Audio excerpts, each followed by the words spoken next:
हो, आता आपण बघूया मी सावित्रीबाई ज्योतिबा फुले यांचा एपिसोड रिव्ह्यू. कालच्या भागात आपण बघितलं की सावीच्या लग्नाचा विषय चालू असतो आणि इकडे पुण्यात ज्योतिबाच्या घरी फुलांचं व्यवसाय असतो. रोज सकाळी त्यांच्या माळ रानातील फुलं बाहेरगावी, मंदिरातील देवतांना सगळीकडे त्यांची फुलांची परड्या जात असतात. इकडे सावी रुसून बसलेली असते. अक्का आत्या तिचा रुसवा काढत असते. तेव्हा अक्का आत्या बोलते, आज एक माणूस रूपवान दिसतंय. तेव्हा लक्ष्मी बोलते, पण अक्का राग गेला नाही ना अजून. तेव्हा अक्का आत्या बोलते, हा ना, शिरवाळचा बाजार नाही ना, नाहीतर राग विकून आली असती. इकडे आत्या तिचे राग जाण्याचा प्रयत्न करत असते. अक्का आत्या गेल्यावर लक्ष्मी बोलते, हाय का अगं, कोणी इतकं कौतुक केल्यावर पोरी हरकून जातात आणि तू राग धरून बसली या, असं नाही करायचं. तेव्हा लक्ष्मी बोलते, हस की गेले करा, असं काय करते. तेव्हा सावी बोलते, नाही जा. तेवढ्यात आत्याबाई येते आणि बोलते की राग गेला नाही बाय अजून. तेव्हा लक्ष्मी बोलते, नाही ना. तेव्हा आत्या हसते आणि बोलते की लाडूची वाटी पुढे धरते आणि बोलते की तुला आवडतो ना लाडू. तेव्हा सावी बोलते, नाही मला नाही खायचा. तेव्हा लक्ष्मी बोलते, सावी असं काय करते गं, कोणी एवढं कौतुकानं आणलं तर घ्यायचं असतं. तेव्हा आणि वंसांचा तुझ्यावर किती जीव आहे. तेव्हा सावी बोलते, मग आत्याने माझं पुस्तक का जाळलं. तेव्हा लक्ष्मी बोलते, हाय की आता. तेव्हा आत्या बोलते की अगं लेकरा, पोरींनी पुस्तक वाचलं तर त्यांचं भलं नाही होत गं, आणि तुझं भलं नाही व्हावं असं मला वाटेल का. आत्या इमोशनल होते. तेव्हा आत्या रडत असते, इमोशनल होते. तेव्हा सावी लाडूकडे बघते आणि बोलते, वय वय रडू नको आणि दे माझ्याकडे. तेव्हा सावी लाडूची वाटी पटकन घेते. तेव्हा लक्ष्मीला आणि आत्याला हसायला येतं. तेव्हा आत्या हसते आणि बोलते, मी अजून एक गंमत आणली तुझ्यासाठी. तेव्हा सावी बोलते, काय. आत्या लुगडं तिच्यासमोर धरते. तेव्हा सावी खूप खुश होते. तेव्हा लक्ष्मी बोलते, अरे बापरे, लई छान वाण आहे. तेव्हा आत्या बोलते, हे लुगडं नेसल्यावर माझी सावी अगदी नवरीसारखी दिसेल. तेव्हा आत्या लुगडं देते आणि बोलते, सावी आता पर्कल पोलकं घालायची सवय बंद करायची, वय लुगडं नेसायची सवय करायची. तेव्हा लक्ष्मी बोलते, आता कोणाला तरी बघायला पाहुणे येत आहे. तेव्हा सावीला असते आणि बोलते, काय गाई. तेव्हा आत्या बोलते, अंबाबाई अंबाबाईची काठीला सगुणाला निरोप दिलाय, बघता क्षणी माझी पोर पसंत पडली पाहिजे. सावी लाजत घरात निघून जाते. लक्ष्मी आणि आत्याला खूप हसायला येतं. इकडे फुलेंच्या घरी सकाळी सकाळी एक माणूस येतो सांगावं घेऊन आणि बोलतो, जोहार मायबाप, गोविंदराव फुलेंचा वाडा हाच का. तेव्हा गोविंदराव फुले बोलतात, होय, पण तू कोण रे बाबा. तेव्हा तो बोलतो की आम्ही केसकर नायगावच्या पाटलांचा निरोप घेऊन आलोय. तेव्हा गोविंदराव फुले बोलतात की बस. तेव्हा तो बोलतो, मायबाप लय स्थान लागली, पाणी मिळेल का.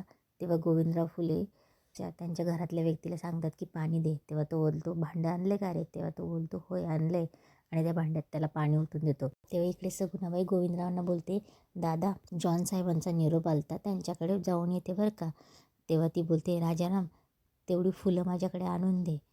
तेवढ्यात सगुणाबाईचं लक्ष केसकरकडे जातं आणि ती बोलते, काय रे केसकर, काय काढलं. तेव्हा केसकर बोलतो, मी निरोप घेऊन आलो आहे. सगुणाबाई तुम्हीच का. तेव्हा ती बोलते, मीच की. तेव्हा तुमच्यासाठीच निरोप आहे म्हणून केसकर सांगतो. तेव्हा तो बोलतो, यंदाच्या अंबाबाईच्या काठीला तुम्हाला बोलवलं आहे म्हणून. तेव्हा सगुणाबाई बोलते, वय की दादा, भीमा आत्याने निरोप धाडला आहे. तेव्हा गोविंदराव बोलतात की असं कसं अचानक निरोप धाडला, कधी नव्हे तर. तेव्हा सगुणा बोलते, अरे त्यांची पोरगी लग्नाला आली. तेव्हा गोविंदराव बोलतात की लग्नाचा आणि अंबाबाईच्या तर काठीला बोलवलं आहे ना.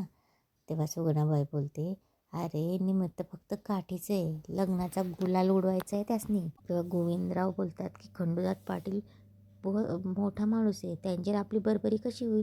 तेव्हा सगुणाबाई बोलते की का नाही होणार. तेव्हा गोविंदरावांची पत्नी बोलते की अहो, पिढीजात पाटील आहेत ते, शेतीबाडी धान्य पिकवणारे, त्यांची लेख म्हणजे तोला मोलाची असणार ना हो. तेव्हा सगुणा आत्या बोलते, मग आपला ज्योती काही कमी आहे होय, तोला मोलाचाच आहे आणि वरती शिकला आहे. तेव्हा गोविंदरावांची पत्नी बोलते की वय वय, शिक्षणात मात्र त्याचा कोणी हात धरत नाही, तो भला आणि त्याचं पुस्तक भरं.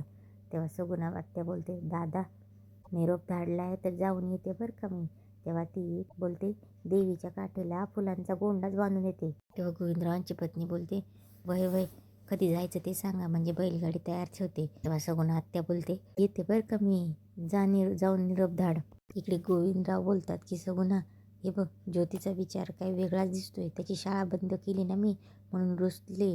आणि जाण्याच्या आधी त्याचा विचार की नायगाव काही जवळ नाही. तिकडे गोविंदराव ज्योतीला आवाज देतात. ज्योती इकडे तालमीच्या पटात कुस्त्या खेळत असतो. ज्योतीच्या डोक्यावर खूप राग असतो आणि तो एकेकाला धरून आपटत असतो.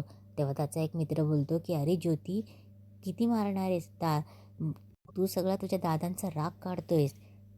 तेव्हा ज्योती त्याला बोलतो की तू नको मला सांगू, तू येणार आहेस का पटात, चल माझ्यासोबत कुस्ती खेळ. तेव्हा तेव्हा त्याचा मित्र बोलतो की अरे ज्योती, तू माझ्यावरच काय राग काढतोय रे, मी तुझ्या भल्यासाठी सांगतोय ना. आज खेळशील, तुझे पाय दुखतील, उद्या शाळेत काय सांगशील. तेव्हा ज्योती बोलतो, कसली शाळा, कुठली शाळा, दादांनी माझी शाळा बंद केली. ते म्हणाले, बामणांसारखं शिकून काय करणार आहे, उद्या फुलंच तोडणार आहे ना.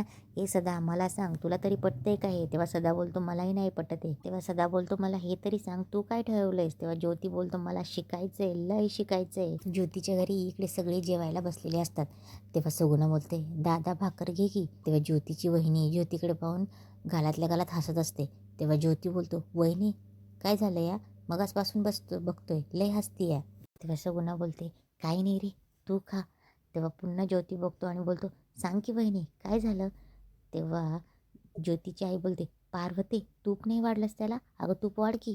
ज्योती बोलतो, नाही न गं, आधी सांग का हसती असती. अण्णा वहिनीला विचार की का हसती ती. तेव्हा ज्योतीचा भाऊ बोलतो, अरे काय नाही, नायगावरनं यस्कर आला होता निरोप घेऊन. तेव्हा ज्योती बोलतो, त्यात काय झालं. तेव्हा त्याची वहिनी बोलते, आता कोणीतरी एक नवा माणूस येणार आहे. तेव्हा ज्योती बोलतो, नवा माणूस. तेव्हा ज्योती बोलतो, नवा माणूस काय, अण्णा काय तुला सवत आणणार आहे का. तेव्हा आत्या आणि ते कपाळाला हात लावतात. अण्णाही हसत असतो. तेव्हा सगुणा बोलते, अरे सवत नाही, हिला जाव येणार आहे, जाव. तेव्हा त्याची वहिनी बोलते, म्हणजे तुमचं लगीन करायचं चाललंय, लवकर बाशिंग बाधा. तेव्हा ज्योती शॉक होतो. ज्योती बोलतो, काय. तेव्हा त्याची वहिनी बोलते, मग मी एकटीच किती खपायचं या घरात, आणा लवकर बायको आणा. तेव्हा ज्योती न जेवता ताटाचा पाय पडतो आणि उठतो. तेव्हा गोविंदराव बोलतात की ज्योती, अरे असं काय करतोय, बस की जेवायला. तेव्हा ज्योती बोलतो, दादा ही चेष्टा मला खपणार नाही हा. तर ज्योतीची आई बोलते, अरे चेष्टा नाही, पोरीच्या घरून निरोप आलाय. तेव्हा ज्योती बोलतो, आलाय नावा निरोप, मग जावा आणि करा पसंत आणि करा तुम्हीच लग्न. गोविंदराव बोलतात की काय बोलतोयस ज्योती, अरे आज ना उद्या लगीन करावं लागेल तुला. तेव्हा ज्योती बोलतो, मला लगीन करायचं नाही. तेव्हा अण्णा बोलतो, मग काय शिकतच बसणार आहे की. तेव्हा ज्योती बोलतो, हो मला शिकायचे आणि म्हणून मी लग्न करणार नाही नाही नाही. गोविंदराव बोलतात की अरे हो हो, बुजूर पागेपर्यंत आवाज गेला असेल. तेव्हा ज्योती बोलतो, बुजूर पागेपर्यंत आवाज जाऊ द्या, नाही तर तुळशी बागेपर्यंत आवाज जाऊ द्या, माझा निर्णय ठाम आहे, मला लगीन करायचं नाही म्हणजे नाही. इकडे लक्ष्मी आणि अक्का आत्या खूप हसत असतात. तेव्हा पाटील बोलतात, काय पाटलीनबाई, नणंद भाऊजांचं काय कुसूर कुसूर चालू आहे. तेव्हा त्या दोघी हसतात आणि बोलतात की कळल, जाऊ थांबा जरा कळल. तेव्हा पाटील बोलतात, सांग की काय झालंय. तेव्हा लक्ष्मी आवाज येते, सावित्री हे सावित्री, आणि बोलते की आता तुम्हीच बघा. तेव्हा सावी साडी नेसून बाहेर येते. तेव्हा पाटीलही बघतच राहतात आणि हसतात आणि बोलतात की अरे काय करून ठेवलं आहे माझ्या पोरीचं. आणि ते तिघंही हसत असतात. तेव्हा सावी बोलते, तुम्ही हसणार असाल तर मी माझं पोलकच घालते. तेव्हा पाटील बोलतात, अगं नाही नाही. तेव्हा लक्ष्मी बोलते, हे कोणी बी हसायचं नाही माझ्या पोरीला, कळलं का. आणि पुन्हा लक्ष्मी हसायला लागते आणि सगळे हसतात. तेव्हा सावी बोलते, तूच हसतीस. तेव्हा लक्ष्मी बोलते, नाही नाही, आता कोणी बी नाही हसणार, मी तुला लुगडं नेसून देऊ का. तेव्हा लक्ष्मी बोलते, चल चल. तेव्हा लक्ष्मी सावीला घेऊन जाते. तेव्हा पाटील बोलतात की हसायचं नाही बरं का, माझ्या पोरीला कोणी नाही हसायचं. तेव्हा पाटील बोलतात की अक्का काय गं, काय त्रास देतात माझ्या पोरीला. तेव्हा आत्या बोलते की अरे तिच्या बरोबरच्या पोरीचे लग्न पटापटा लग्न झाल्या आणि आपण काय हातावर हात धरून बसायचं काय, उद्या घोड नवरी झाली तर काय करायचं. तेव्हा पाटील बोलतात, अक्का नको टेन्शन घेऊ, मध्यस्थांना सांगावं पाठवलाय मी वामनराव, त्याच्याकडे फक्कड स्थळं असतात म्हणतात. तेव्हा आत्या बोलते, पहिलं जमल तिथेच गाठ बांधायची, लई चांगला आहे वामनराव. तेव्हा पाटील बोलतात, आणि तुला माझ्या पोरीच्या लग्नाची घाई झाली ते पहिलं सांग. तेव्हा आत्या बोलते, ती बघ. तेव्हा सावी तिकडनं साडी नेसून येते. तेव्हा आत्या ही तिची नजर काढते. पाटलांच्या डोळ्यात तर पाणीच येतं. तेव्हा लक्ष्मी बोलते, पोरीला साडीत बघून बापाच्या डोळ्यात पाणी आलं ना. तेव्हा पाटील बोलतात, कशी नक्षत्रवाणी पोर आहे माझी बघ, कुणाच्या नशिबात हे नक्षत्र आहे देवाला ठाऊक. तेव्हा पाटील सावीला जवळ घेतात, तिला गळ्याशी लावतात आणि बोलतात की पाटलीनबाई पोरीची नजर काढा आणि इथेच आजचा एपिसोड संपतो.